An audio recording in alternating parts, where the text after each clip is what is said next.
여러분 안녕하세요. 민법 연습 2 제10주 수업 시작하도록 하겠습니다. 이번 주는 여러분들과 함께 상계 부분 살펴보도록 하겠습니다. 상계는 시험 문제도 자주 출제되고 또 사례 문제에도 많이 나오죠. 그러니까 상당히 어려운 부분입니다. 특히 이제 상계 금지와 상계의 제한과 관련돼서 또 어려운 쟁점들이 많이 있죠. 또 관련된 제도, 채권 양도라든지 또는 뭐 이제 소멸시효라든지 이런 부분하고도 또 연결되어 있는 쟁점들이 있습니다. 뭐 채권 질권도 마찬가지고요. 자, 이제 그 상계에 관련된 개별적인 이제 내용들, 쟁점들 한번 살펴보도록 하겠습니다. 먼저 상계 요건부터 살펴보도록 하겠습니다. 상계 요건, 상계가 가능하기 위해서는 첫 번째, 동종의 목적을 갖고 있는 채권이 있어야 되고요. 그 다음에 두 채권이 다 변제기가 도래해서 상계 적상 상태에 변제기가 도래해야 되는 거죠. 자, 이렇게 되면은 상계 적상 상태에 있게 되고요. 상계 적상 상태에 있는 경우에 상계 의사표시가 있게 되면은 상계 효력이 발생하게 됩니다.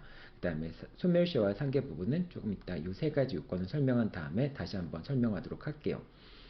자, 동종의 목적을 갖고 있는 채권인데 이제 꼭 금전만이 아니라 종류물 같은 경우도 상계가 가능합니다. 그리고 상계가 가능하기 위해서는 채권자와 채무자가 동일해야 됩니다. 채권자와 채무자가 다른 경우에는 할 수 없죠. 그래서 채권 양도에 있어서 양수인도 채권자니까 그 다음에 제3자를 위한 계약에 있어서 수익자가 채무자에 대해서 채무를 부담하고 있다면 상계가 가능하고요. 그 다음에 채무 인수인 같은 경우에도 역시 채무를 인수했기 때문에 채무자가 되겠죠. 그래서 이때 채무 인수라고 하는 것은 이행 인수가 아닌 채무 인수, 병존적 채무 인수나 면책적 채무 인수를 얘기하는 것이 되겠죠. 인수인이 채권자에 대해서 채권을 갖고 있다면 그 채권을 자동채권으로 상계하는 것도 가능하게 됩니다. 하지만 이제 유치권 같은 경우에는 목적물을 양수한 소유자가 유치권자에 대한 채권으로 피담보 채권을 상계할 수 없게 되는 거죠. 예를 들면은 갑이 있고요. X라는 물건에 대해서 을이 유치권을 행사하고 있는 경우가 있습니다. 유치권을 행사할 수 있고 당연히 그러니까 피담보 채권이 존재하게 되겠죠. 피담보 채권이 존재하게 되고요. 자, 그런데 이 X라는 물건에 대한 소유권을 갑이 병한테 넘겼을 경우에 자, 그때 을은 병에 대해서도 유치권을 주장할 수 있게 되죠. 유치권은 물건이기 때문에 이제 유치권이 성립한 다음에 목적물의 소유권을 취득한 제3자에 대해서도 유치권을 주장할 수 있게 됩니다. 자, 이 경우에 이제 우리 민사집행법에서는 이제 유치 목적물의 양수인 같은 경우에는 이제 병과 같은 양수인은 을에 대해서 그 피담보 채무를 변제할 책임이 있다라고 규정을 하고 있습니다. 근데 그 의미가 병이 직접 을에게 채무를 부담한다. 이 피담보 채무를 병이 을에게 대해서 부담한다는 그런 의미는 아니에요. 그때 민사집행법에서 목적물의 이제 경매 절차에서 그 매수한 매수인이 을에 대해서 이제 피담보 채무를 변제할 책임을 부담한다라고 하는 것은 피담보 채무가 변제하지 않으면은 결국은 이제 을은 병에 대해서 유치권을 행사할 수 있다. 즉 유치권에 부담이 있는 목적물의 소유권을 취득한다라고 하는 의미라고 봐야 됩니다. 자, 그렇기 때문에 병은 이 피담보 채무의 채권의 채무자가 되는 게 아닌 거죠. 그렇기 때문에 병이 만약에 을에 대해서 채권을 갖고 있다 할지라도 이 피담보 채권, 즉 을이 갑에 대해서 갖고 있는 피담보 채권과 병이 을에 대해서 갖고 있던 이 채권, 이 채권을 자동채권으로 해서 상계하는 것은 허용되지 않는다라고 하는 것이죠. 왜냐하면 채권자와 채무자가 다르니까.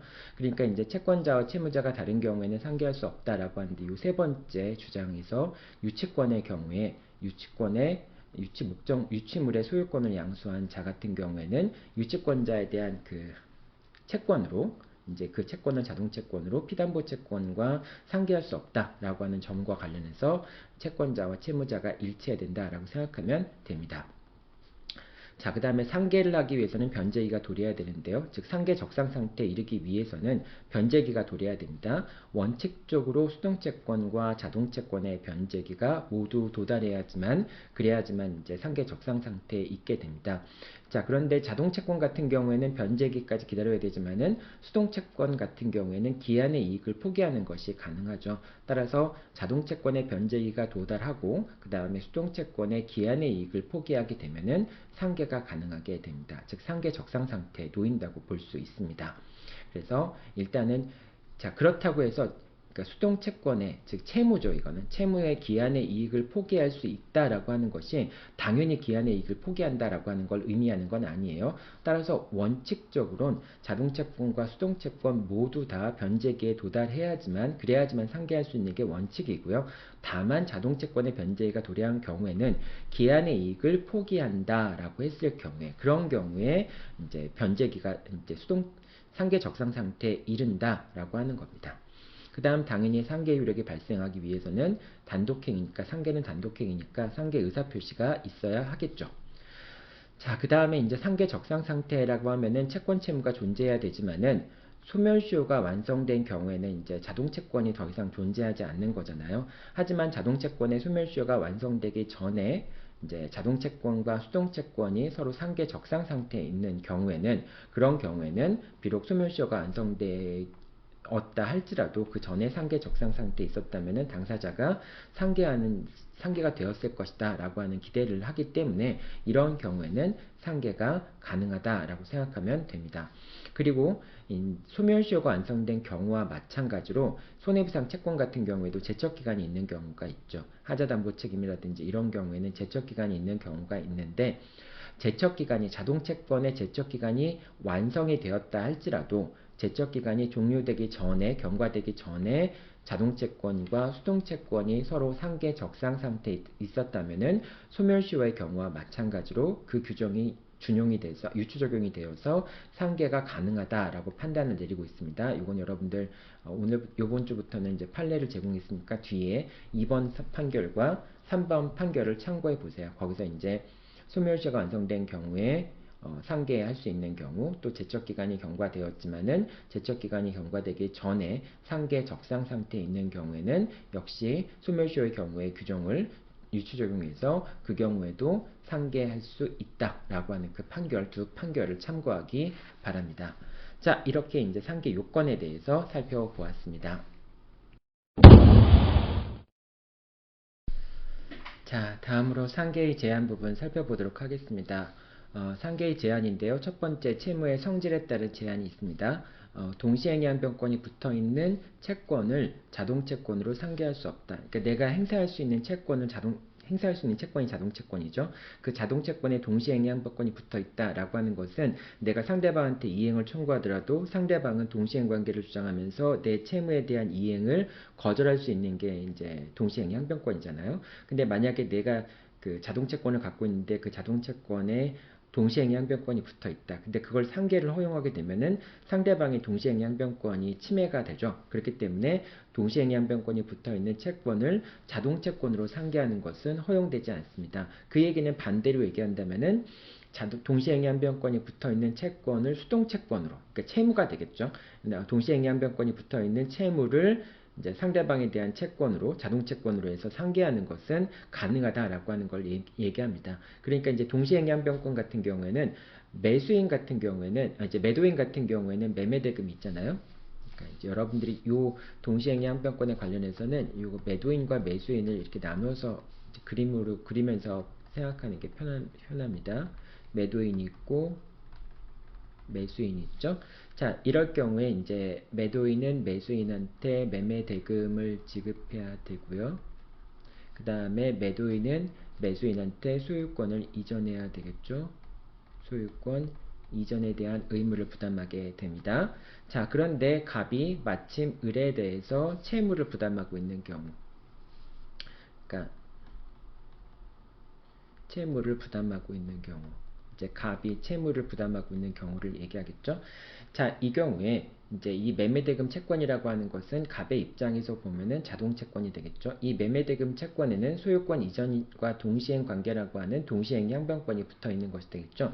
따라서 갑이 을에게 매매대금의 지급을 청구하더라도 을은 동시행 양변권을 행사하면서 이제 갑에 대해서 소유권 이전을 해주기 전까지는 매매대금을 지급할 수 없다 라고 하는 항변을 할 수 있게 되는데요. 이 경우에 갑은 매매대금과 갑에 대한 채무를 서로 상계할 수 없게 됩니다. 만약에 이걸 상계할 수 있게 되면은 을의 매매대금에 관한 동시행위 항변권이 소멸하기 때문에 그렇죠. 자, 그런데 을의 입장에서는 동시행위 항변권이 붙어있는 그런 채무가, 지금 매매대금 채무가 되겠죠. 그 동시행위 항변권에 붙어있는 채무를 이제 이 채무를 갑에 대한 채권, 갑에 대한 채권을 자동채권으로 해서 상계하는 것은 허용이 됩니다. 왜냐하면 자기 스스로 매매대금에 대한 동시행위 항변권을 포기하는 것은 가능하기 때문에 그렇죠. 자, 그렇기 때문에 여러분들이 요거를 공부할 때 자동채권으로 동시행위 항변권이 붙어있는 채권을 자동채권으로 상계할 수 있고 상계할 수 없고 수동채권으로는 상계할 수 있다라고 하는 것을 매도인은 매수인에 대한 채무로 매매대금 채권과 상계할 수 없고 반면에 매수인 같은 경우에는 매매대금 채무를 매도인에 대한 채권으로 자동채권으로 해서 상계할 수 있다. 여러분들이 이렇게 기억을 해두면 조금 더 이해하기 쉽겠죠. 이렇게 이해하나 저렇게 이해하나 이해하기 어려운 건 마찬가지지만은 그래도 이렇게 사례를 들어서 여러분들이 기억하고 있으면은 외우지 않더라도 나중에 헷갈리지 않을 수 있겠죠.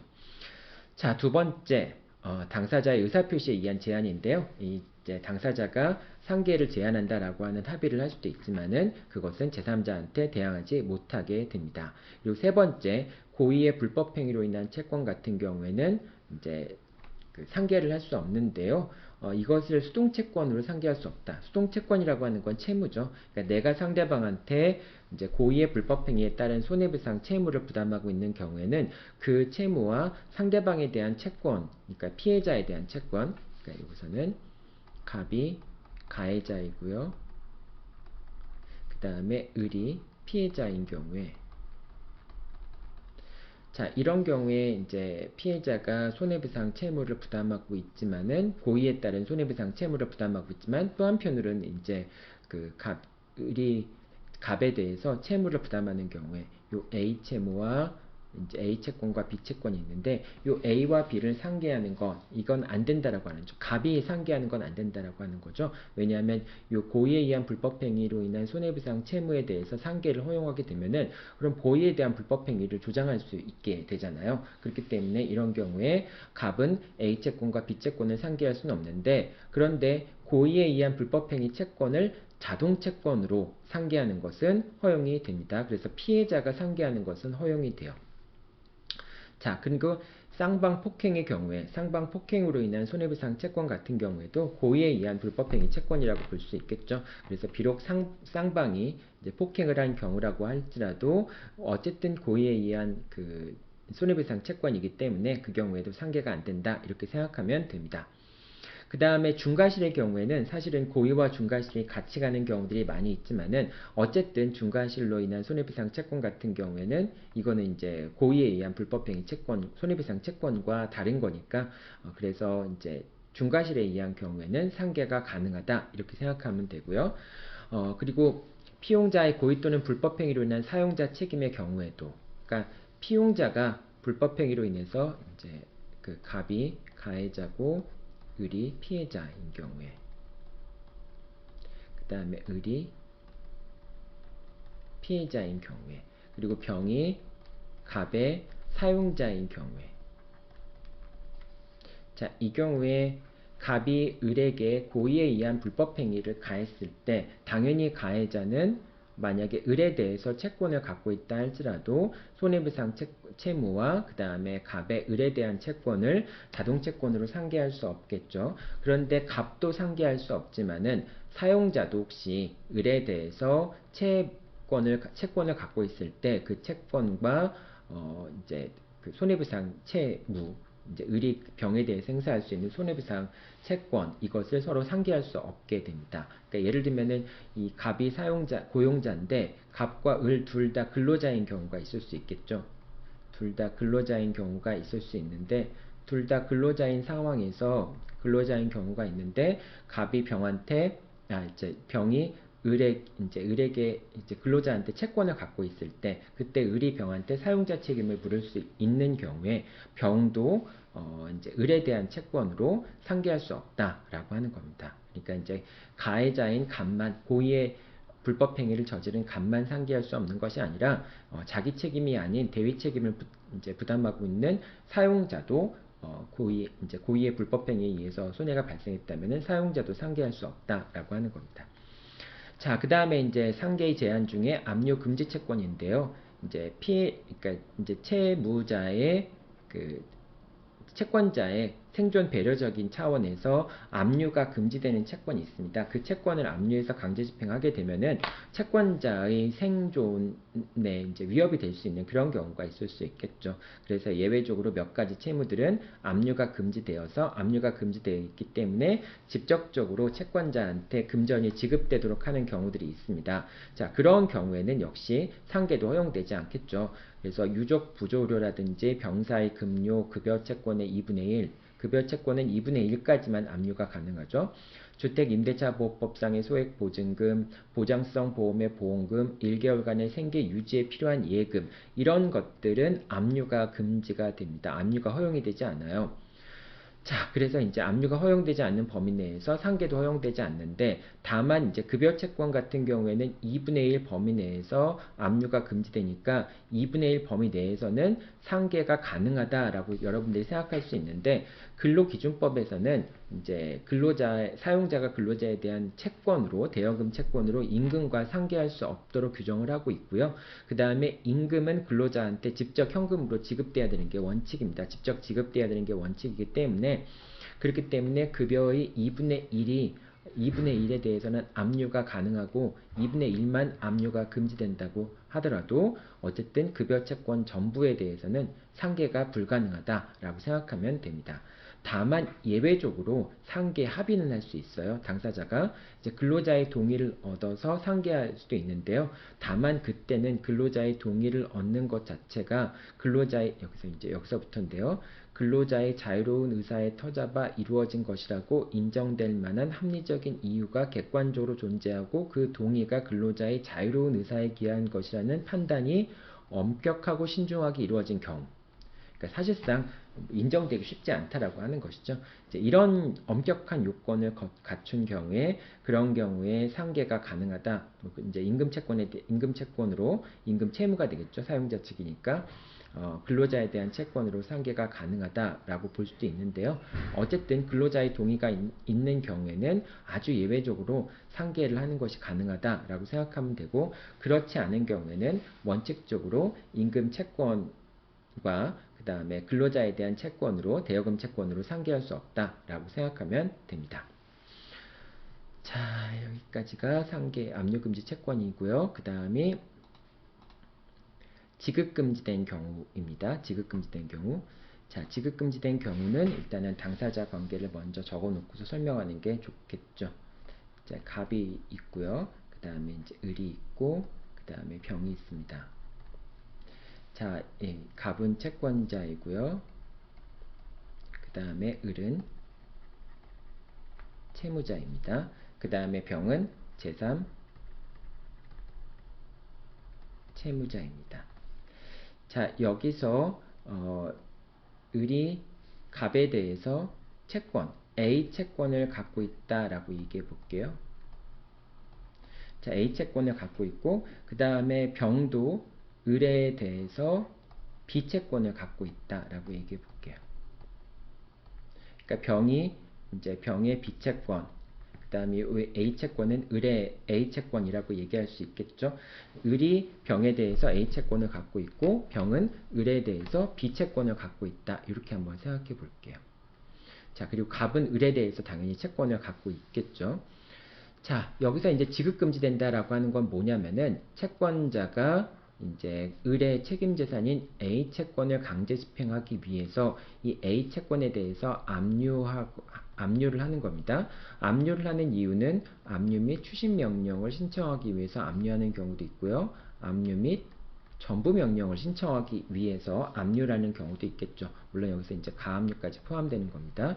자, 이렇게 됐을 경우에 이제 압류를 했다 또는 가압류했다라고 하는 것은 병이 을에게 지급하지 못하도록 막는 지급 금지라고 하는 의미가 있습니다. 이 압류 자체가 지급 금지라고 하는 의미를 담고 있어요. 자, 그럼 이렇게 지급 금지된 A 채권과 근데 병이 을에 대해서 B 채권을 갖고 있을 때 이 B 채권과 A 채권을 상기할 수 있느냐라고 하는 부분이 문제가 됩니다. 만약에 상기할 수 있다라고 한다면은 병은 이제 A 채권을 이제 을이 실행하더라도 B 채권과 상기해 버리니까 그 부분에서 채무가 소멸하게 되는 것이죠. 그래서 상기에 대한 이제 기대가 실현될 수 있는데 반면으로 만약 상계가 된다면은 채권자 갑은 이 A 채권에 대해서 더 이상 강제 집행을 할 수가 없게 되죠. 따라서 이제 병의 상계에 대한 기대를 보호할 것인가 또는 갑의 A 채권에 대한 강제 집행, A 채권이 책임 재산이라고 하는 것, 책임 재산으로서 강제 집행할 수 있는 걸 보호할 것인가 라고 하는 문제가 생기게 되죠. 그래서 이걸 처리하는 게 이렇게 됩니다. 첫 번째, 여러분들 이제 세 가지 경우를 나누어서 여러분들이 살펴봐야 되는데요. 항상 요 상계 부분에 대해서 이제 여러분들이 검토할 때 이 세 가지 경우를 나누어서 봐야 됩니다. 첫 번째, 지급 금지 되기 전에 상계 적상 상태에 있으면 상계가 가능. 예를 들면 갑이 이 A 채권을 압류한 시점이 2021년 5월 1일 날 압류를 했어요. 자, 그런데 A 채권의 변제기와 B 채권의 변제기가 모두 도래한 시점이 2021년 4월 1일 날이었습니다. 그럼 이미 A 채권이 압류되기 전에, 즉 A 채권이 지급 금지되기 전에 상계 적상 상태에 있었던 거죠. A 채권과 B 채권이 상계 적상 상태에 있는 경우에는 그런 경우에는 당연히 상계가 가능하게 됩니다. 이건 이제 여러분들 상계 적상 상태에 있으니까. 자, 근데 두 번째는 이제 병이 을에 대한 채권이 압류되기 전에 발생한 건 맞는데 아직까지는 이제 변제기가 도래하지 않아서 이제 압류 전에 이 자동채권, 여기서 자동채권이라고 하는 건 비채권을 얘기하는 거죠. 압류 전에 상계 적상 상태에 있진 않은 겁니다. 즉 A 채권이 압류되기 전에 상계 적상 상태에 있는 것은 아니고 압류된 다음에 이 B 채권의 변제기가 도래해서 상계 적상 상태에 있는 경우, B 채권이 이제 그 변제기가 도래 상계 적상 상태에 있는 경우, 즉 압류 당시에 B 채권이 존재하긴 했지만은 아직 변제기가 도래하지 않아서 상계 적상 상태에 있지 않은 경우, 이런 경우에는 자동채권의 변제기가 지급금지된 수동채권의 변제기와 같거나 더 빠른 경우에, 즉 이제 지급금지된 A 채권의 변제기, A 채무죠. 병의 입장에서는 이 변제기보다 자동채권의 변제기, B 채권의 변제기가 더 빠르거나 그렇다면은 상계가 가능합니다. 왜냐하면 이 자동채권의 변제기만 도래하면은 A 채권의 이제 병의 입장에서는 채무가 되겠죠. 그 채무의 기한의 이익을 포기하고 갚아버리는 건 가능하잖아요. 즉 B 채권의 변제기만 도래하면은 언제든지 상계할 수 있는 이제 기한의 이익을 포기하고 상계 적상 상태로 만들 수 있겠죠. 자, 그렇기 때문에 이제 A 채권이 압류된 다음에 자동채권, B 채권이 발생한 경우에 그런 경우에 이제 가압류 이전의 상계 적상 상태이거나 뭐 이건 아까 위에서 얘기했고요. 이제 요거 설명하고 있었죠. 자동채권의 변제기가 지급금지된 수동채권의 변제기와 같거나 더 빠른 경우에만 상계가 가능하고요. 자동채권의 변제기가 수동채권의 변제기보다 늦다면, 즉 B채권의 변제기가 A채권의 변제기보다 늦다면은 상계할 수가 없습니다. 그리고 이 경우에는 비록 상계 적상 상태에 이른다고 할지라도 상계할 수 없다라고 하는 결론은 똑같다. 그러니까 나중에 사후적으로 압류 이후에 상계 적상 상태에 이른다고 하더라도 어차피 상계할 수 없었던 거니까 상계가 안 된다라고 얘기하는 겁니다.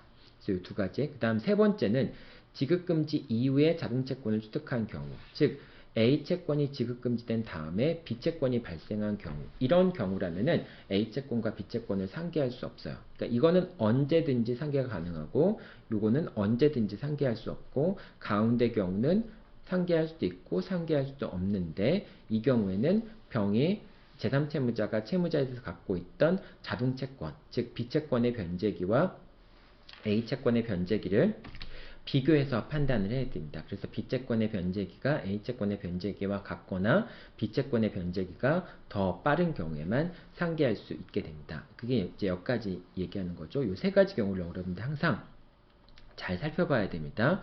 경우에 따라서는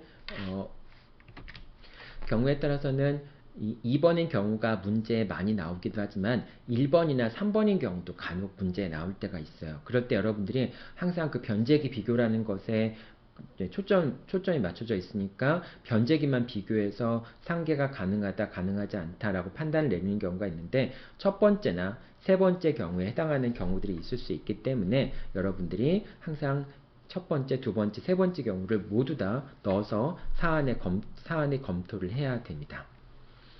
자, 이제 여기까지 지급금지된 경우에 상계가 가능하냐 여부에 대해서 살펴보았는데요.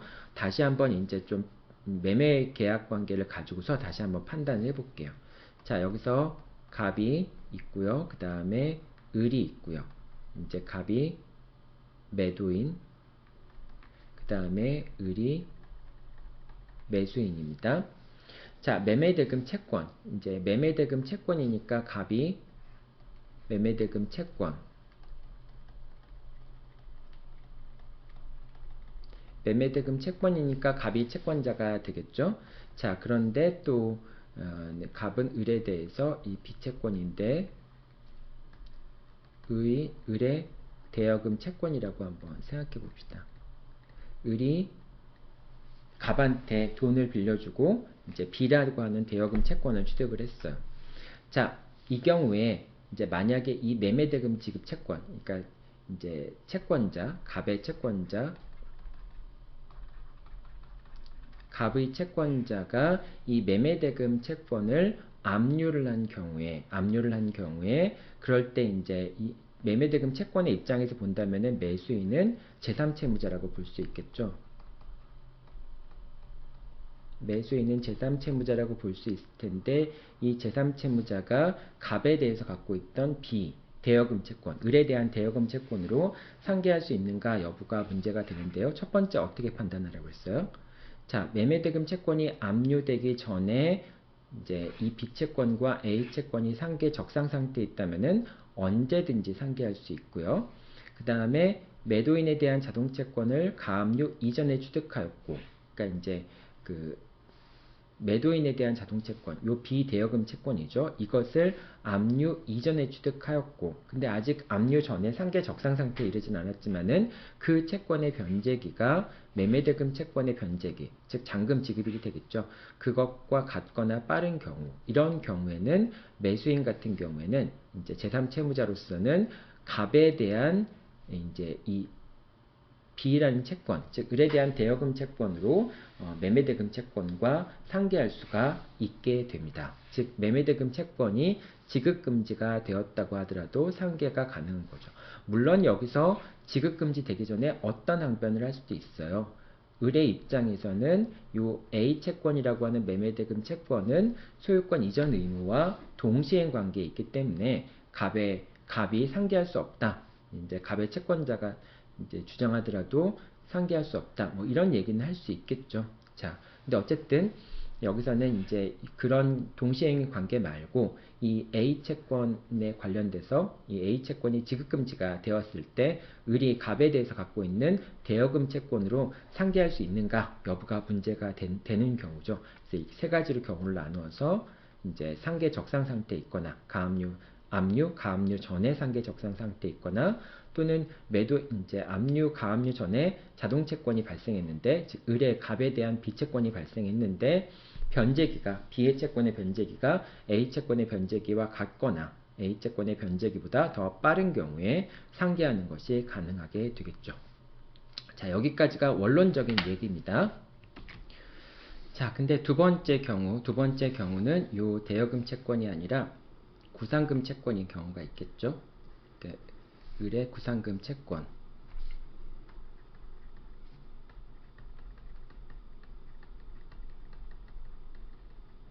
이 을의 구상금 채권이 이제 A 채권이 매매대금 채권이 압류된 후에 발생한 경우도 있을 수 있겠죠. 왜 이제 구상금 채권이 발생했냐면은 매매 목적물에 저당권이나 가압류가 걸려 있어서 그걸 내버려 두면은 이 저당권이나 강제 경매가 실시가 되니까 그러면 매수인이 X 부동산을 취득할 수 없게 되는 경우가 생길 수 있잖아요. 그래서 그걸 막기 위해서 을이 X 부동산에 관련된 이제 가압류 등기나 저당권을 말소를 이제 채무를 변제하고 갑을 대비해서 변제하고 이제 가압류나 저당권을 말소한 다음에 구상권을 취득한 것이죠. 자, 근데 이 A 채권, 매매대금 채권이 이제 가압류된 경우에 을이 갑에 대한 그 구상금 채권, 이제 구상금 채권으로 상계할 수 있냐 없냐라는 부분이 문제가 됩니다.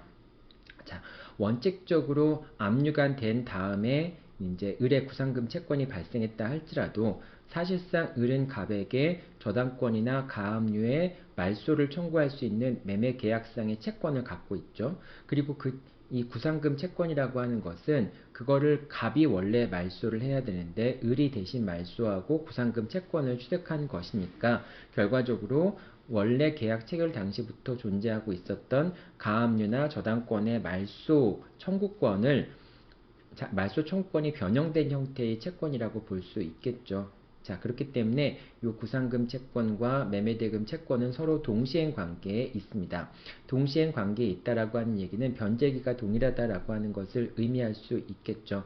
자, 그렇기 때문에 이 구상금 채권이 매매대금 채권이 압류된 다음에 발생하였다고 할지라도 그렇더라도 이제 그 사실상 압류되기 전에 존재하는 가압류나 저당권에 대한 말소등기 청구권의 변형된 형태라고 볼 수 있고 그리고 구상금 채권과 매매대금 채권은 동시행 관계에 있으니까 비록 구상금 채권이 압류 이후에 발생했다고 할지라도 상계할 수 있다라고 하는 것입니다. 그래서 만약에 매매대금 채권에 대해서 압류, 가압류한 이제 갑의 채권자가 추심 명령이나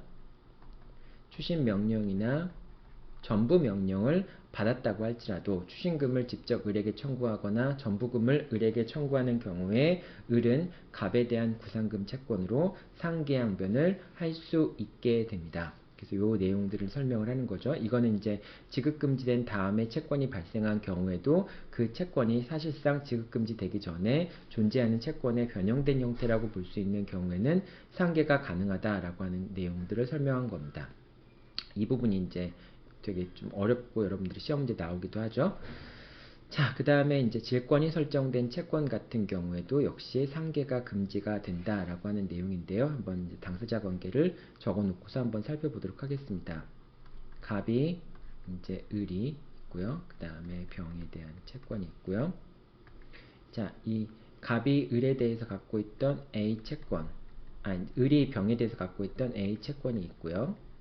그 다음에 병도 을에 대해서 비채권을 갖고 있다라고 한번 생각해 볼게요. 자, 이 경우에 이제 나중에 요 갑은 채권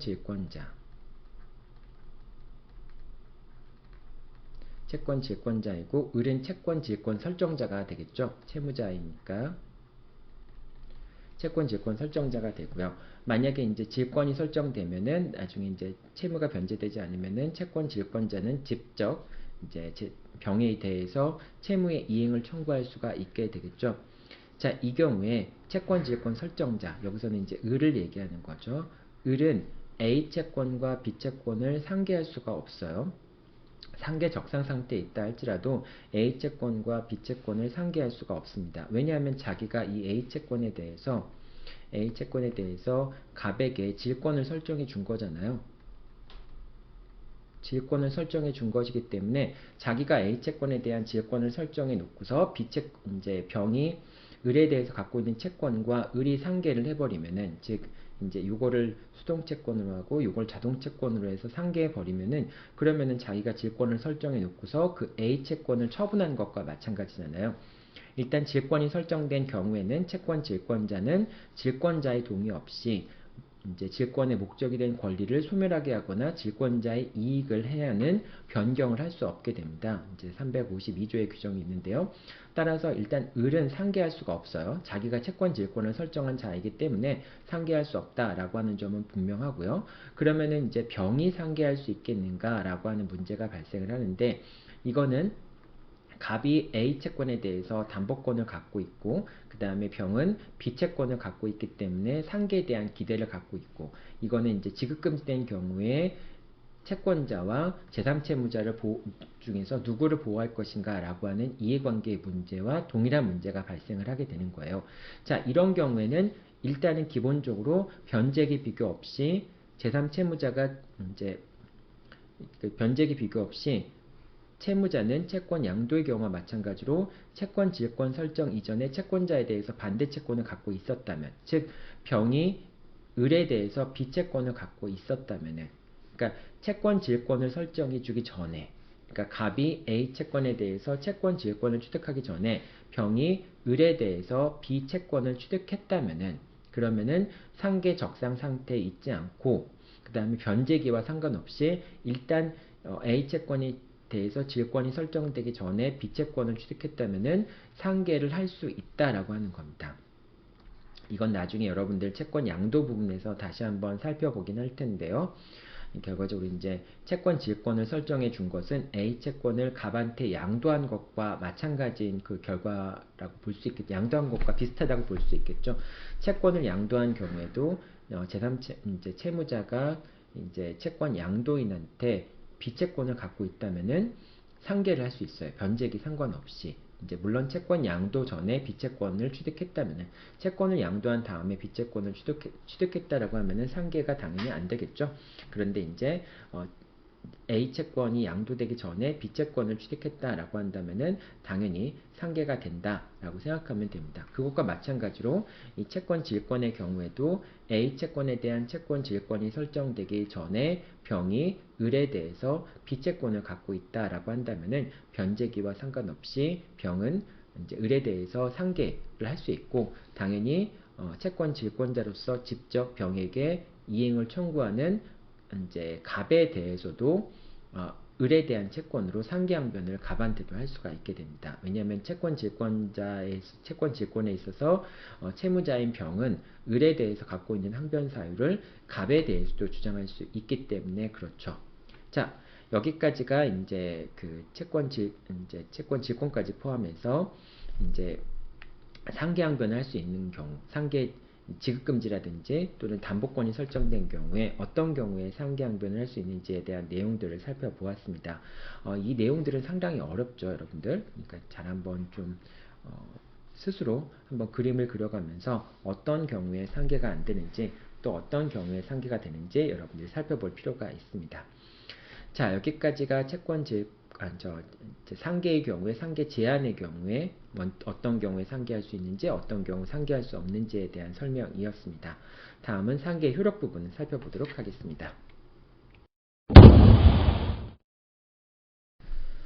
자, 다음으로 상계 효력 살펴보도록 하겠습니다.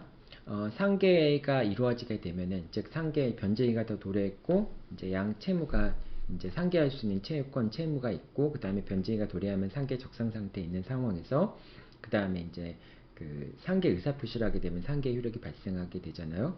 자, 그때 상계 효력은 언제부터 발생하느냐? 상계 적상 상태에 있었던 시점으로부터 상계 효력이 발생을 하게 됩니다. 자, 채무가 소멸하게 되고요. 그리고 상계 충당이 있을 수 있겠죠. 예를 들면 이런 거예요.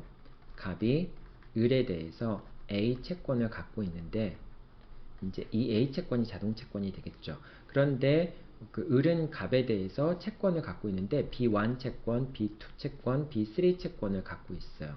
자, 이 얘기는 갑의 자동 채권이 B1 자동 채권, B2 자동 채권, B3 자동 채권이라고 하는 것을 의미하게 되겠죠.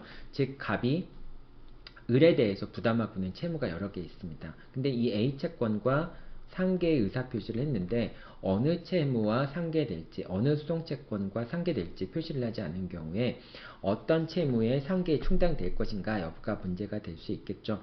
자, 그 경우에는 여러분들 지난번에 살펴보았듯이 이제 법정 변제 충당이라든지 뭐 지정 합의 충당이나 지정 충당이 있으면 그에 따르고 그 합의나 지정이 없었을 경우에는 법정 변제 충당의 방법에 따라서 충당이 이루어져야 되는데 그때는 제일 먼저 변제기가 도래한 것과 도래하지 않은 것이 있을 경우에는 도래하는 것에 우선적으로 변제이가 도래하지 않은 채무가 여러 개 있을 경우에는 그때는 변제 이익의 가장 큰 채무에 먼저 충당이 되고요.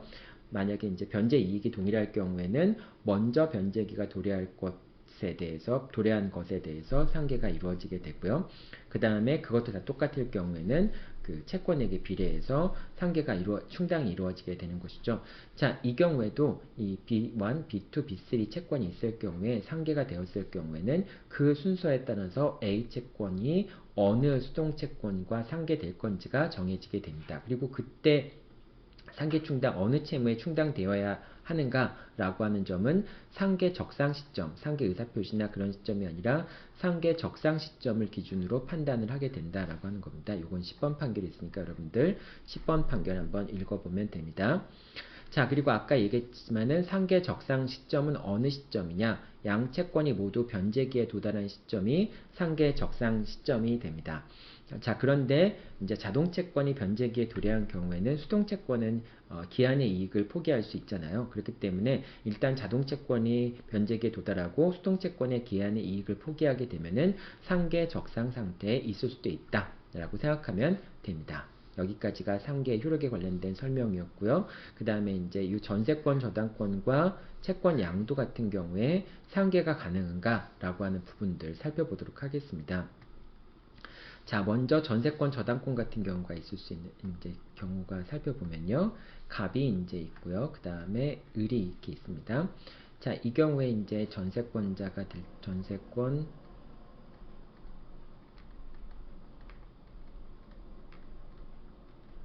설정자가 될 테고요. 그 다음에 을이 전세권자라고 한번 해볼게요. 자, 전세권자인데 이 전세권에 대해서 병이 전세권 저당권을 취득합니다. 전세권 저당권을 취득하게 됩니다.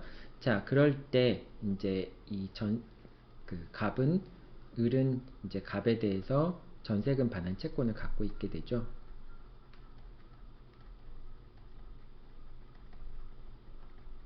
전세금 반환 채권을 갖게 됩니다. 만약에 병이 이제 을로부터 채무를 이행받지 못하게 되는 경우에는 그런 경우에는 나중에 전세권을 실행시켜서 강제 집행할 수도 있겠죠. 근데 만약에 전세권이 종료하게 되면은 전세기간이 종료하게 되면은 이 전세권은 용익 물권으로서의 전세권은 사라지게 되고 담보 물권으로서의 전세권만 살아남게 되겠죠.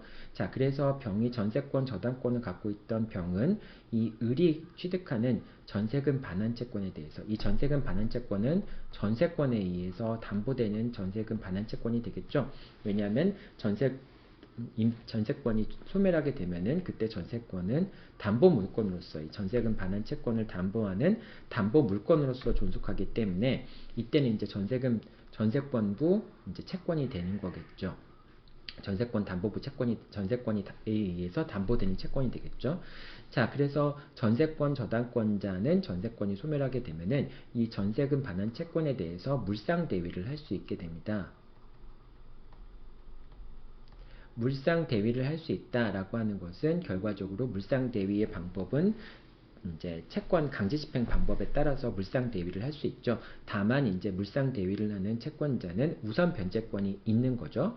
다른 이제 채권의 강제집행 방법이라고 하는 것은 첫 번째 압류하고 추심명령을 받거나 두 번째는 압류와 전부명령을 받거나 세 번째는 배당을 받거나 이 세 가지 경우인데 이런 방법에 따라서 물상 대위를 할 수 있지만은 그때 이제 전세권 저당권자는 담보권자니까 일반 채권자들과 달리 우선 변제권을 갖고 있죠.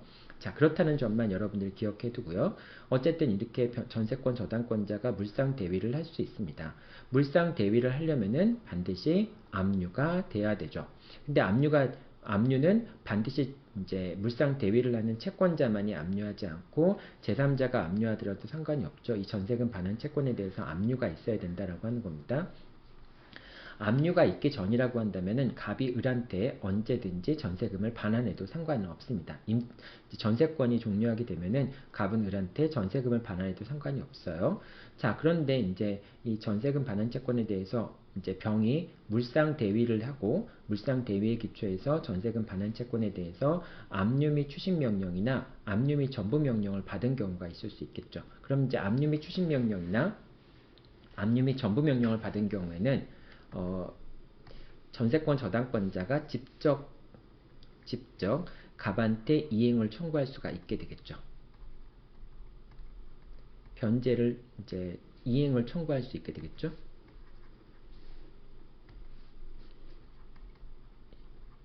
이행을 청구할 수 있겠죠. 그러니까 즉 추징금이나 전부금의 지급을 청구할 수가 있겠죠.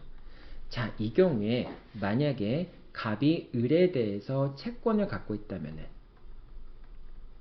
즉 전세권 설정자가 전세권자에 대해서 채권을 갖고 있다고 한다면은 이 전세금 반환 채권과 요 대여금 채권, 이걸 대여금 채권이라고 한번 해볼게요.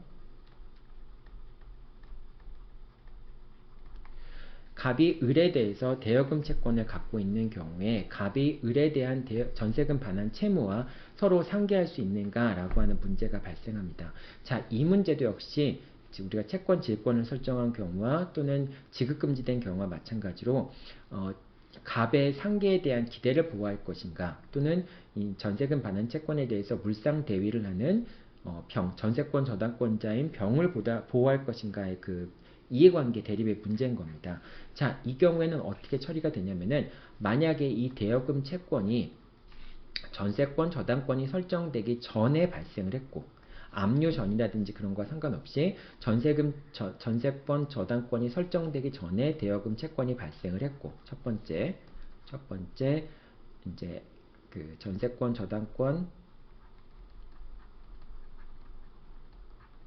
저당권 이전에 대여금 채권이 발생을 했고, 두 번째는 대여금 채권의 변제기가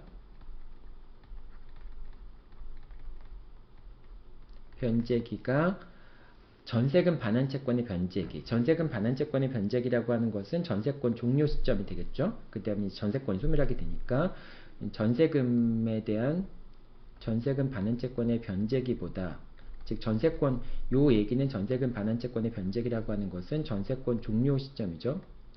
전세권 종료 시점보다 더 빠르거나, 그러니까 종료 시점보다 더 빠르거나 같은 경우, 대여금 채권의 변제기가 더 빠르거나 같은 경우에만 갑은 물상 대위를 하는 병에 대해서 이제 을에 대한 채권으로 상계하겠다라고 하는 것을 주장할 수 있게 됩니다.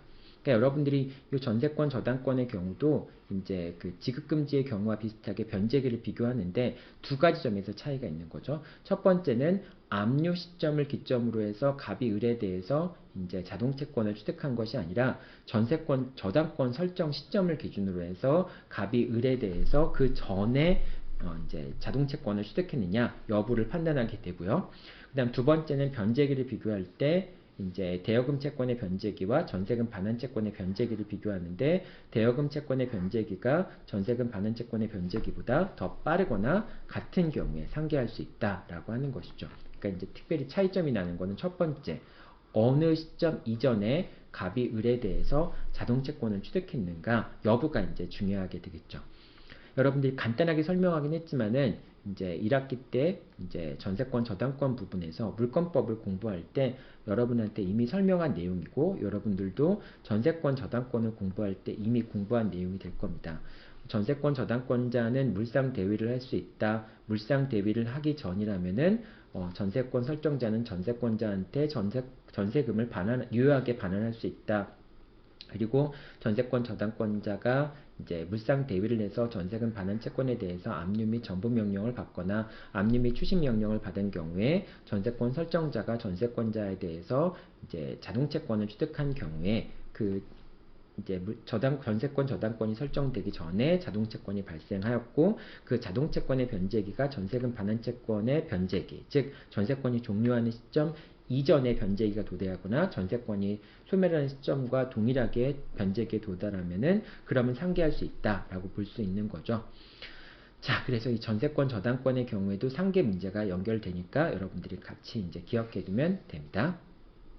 자, 그 다음에 채권 양도와 상계에 관련된 문제도 한번 살펴보도록 하겠습니다. 자, 이제 갑이 이제 병으로 해서 이렇게 해보죠. 자, 갑이 을에 대해서 A 채권을 갖고 있어요. 갑이 을에 대해서 A 채권을 갖고 있고, 그리고 병도, 이제 병이 을에 이제 을이 병에 대해서 A 채권을 갖고 있습니다. 그리고 병도 을에 대해서 B 채권을 갖고 있어요. 자, 을이 병에 대해서 A 채권을 갖고 있고, 병도 을에 대해서 B 채권을 갖고 있습니다. 그런데 이제 을이 갑한테 A 채권을 양도를 합니다. 이제 갑은 A 채권의 양수인이 되겠죠. 자, 갑이 A 채권의 양수인이 되고요. 자, 그러면은 이제 나중에 갑이 병한테 양수금의 지급을 청구하게 되겠죠. 자, 양수금의 지급을 청구할 때 병이 을에 대해서 갖고 있는 이제 B 채권을 가지고 상기양변을 할 수 있겠느냐? 이제 당연히 만약에 을이 A 채권을 갑한테 양도하지 않았다고 한다면은 A 채권과 B 채권이 상계 적상 상태에 이르게 되는 경우에 병은 언제든지 상계양변을 할 수 있겠죠. 상계를 할 수 있겠죠. 자, 그런데 이 A 채권을 갑한테 양도한 다음에 양수인이 양수금을 지급 청구하는 경우에도 병이 을에 대한 B 채권을 갖고 자동채권을 갖고 상계할 수 있는지 여부가 문제가 되죠. 자, 제일 첫 번째, 양도 전에 상계 적상 상태에 있는 경우에는 뭐 언제든지 상계할 수 있습니다. 즉 A 채권을 갑한테 양도하기 전에 A 채권과 B 채권이 상계 적상 상태에 있었다면은 그러면은 병은 언제든지 상계를 할 수 있고요. 자, 그런데 이제 상계 적상 상태에 있진 않았어요. 자, 그렇다면은 만약에 상계 적상 상태에 있지 않았고 양도 후에 양도 후에 양도인에 대해서 채권을 취득한 경우, 즉 병이 B 채권을 취득한 시점이 이미 A 채권이 갑한테 양도된 다음에 B 채권을 취득한 경우에는 상계가 원칙적으로 불가능합니다. 이거는 이제 세 가지 경우 아까 똑같은 지급금지 경우와 똑같은 경우죠. 근데 두 번째 경우가 좀 달라요. 두 번째 경우는 B 채권은 채권을 양도하기 전에 B 채권이 발생을 했어요. 자, 이런 경우라고 한다면은 변제기와 상관없이 비교하지 않고 A 채권과 B 채권이 상계 적상 상태에 있으면은 상계할 수 있다라고 보면 됩니다. 물론 여기에 대해서는 견해가 대립이 있습니다. 이 경우에도 변제기를 비교해야 된다, 비교할 필요가 없다라고 하는 견해가 있는데 판례는 이 점을 명시적으로 밝히고 있지는 않지만은 변제기를 비교하지 않고 상계할 수 있다라고 판단을 내리고 있습니다. 자, 그래서 A 채권이 양도되기 전에 B 채권을 취득했다면은 비록 뭐 B 채권의 변제기가 A 채권의 변제기보다 더 늦다고 하더라도 상계 적상 상태에 있으면은 병은 갑에게 상계의 항변을 할 수 있다라고 하는 겁니다. 자, 이 경우는 당연히 뭐 병의 입장에서는 채권 양도에 의해서 A 채권을 양도하는 것에 의해서 B 채권과 상계할 수 있다라고 하는 그런 이익을 상계에 대한 신뢰를 침해당하면 안 되겠죠. 그렇기 때문에 변제기를 비교하지 않고 상계하는 것이 허용된다라고 하는 겁니다. 다만 이제 세 번째 경우에 A 채권이 양도된 다음에 이제 병이 을에 대해서 B 채권을 취득한 경우에는 상계가 불가능하지만 예외적으로 이 B채권이 발생하는 것이 B채권이 발생할 때 발생한 것이 아니라 그 전에 다른 채권에 변형된 형태로서 이제 A채권이 양도되기 전에 사실상 B채권의 기초적인 관계들이 형성되어 있는 경우라고 한다면은 그러면은 A채권이 양도된 다음에 B채권이 발생했다 할지라도 상계할 수 있는 경우가 있어요. 예를 들면은 B채권이 이제 도급계약에서 손해배상 청구권이라고 할 때 이거는 원칙적으로 하자가 발생하면은 병이 을한테 이제 하자로 인한 채권을 행사할 수 있는 거니까 그때 A 채권 이후에 실제로 손해배상 채권이 발생했다고 할지라도 그 전부터 목적물을 완성하기 전부터 이제 그 하자에 대한 보수를 청구할 수 있는 권리가 있기 때문에 A 채권이 발생되기 전에 B채권의 기초적인 법률관계가 발생되었다, 존재하고 있다라고 볼 수 있겠죠. 그 다음에 이 A 채권이라고 하는 것은 여기서는 이제 도급계약에서는 이 A 채권을 보수채권이라고 보고요. 그 다음에 이 B채권을 손해배상 채권, 하자로 인한 손해배상 채권이라고 보고요. 자, 이런 경우라고 한다면은 이 보수채권 자체가 발생하기 전에 이미 병이 을에게 하자의 보수를, 여기서 이제 보수채권이라고 하는 것은 공사대금 채권을 얘기하는 거예요. 자, 이제 병이 을에게 하자로 인한 손해배상 채권을 하자로 인한 하자의 이제 보수를 이제 하자 추한을 청구할 수 있기 때문에 비채권이라고 하는 손해배상 채권은 그런 하자의 보수를 청구할 수 있는 권리의 변형된 형태라고 볼 수 있어서 B채권과 A채권은 이제 보수의 지급을 청구할 수 있는 A채권과 그 다음에 손해배상을 청구할 수 있는 B채권은 사실상 동시행 관계이고요.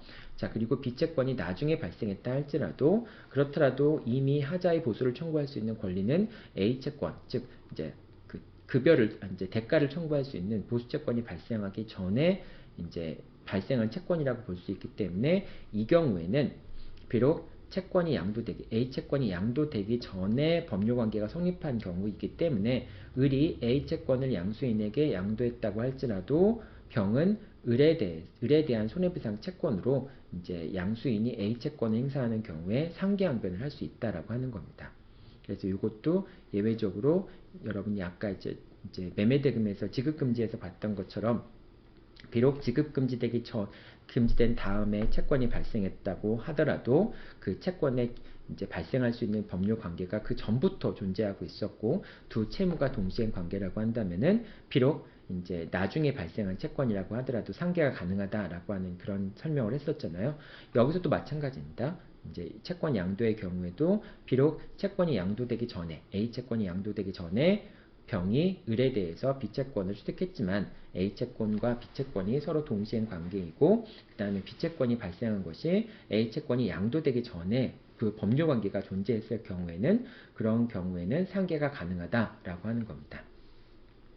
자, 여기까지가 이제 채권 양도와 상계에 관련된 내용이었고요. 그리고 마지막으로 채권의 일부가 양도된 경우에는 이제 이런 경우가 되겠죠. 이제 갑이 채권자고 을이 채무자. 뭐 이제 서로 간에 채권 채무가 얽혀져 있을 때 이 중에서 이제 을이 갑에 대해서 1억의 채무를 부담하고 있고요. 그러니까 그렇지, 그죠? 갑이 을에 대해서 1억의 채권을 갖고 있었는데 1억의 채권을 갖고 있었고 그 다음에 을이 갑에 대해서 이제 뭐 예를 들면은 7천만 원의 채권, 4천만 원의 채권을 갖고 있다. 아니, 5천만 원을 할까요? 네, 5천만 원의 채권을 갖고 있다.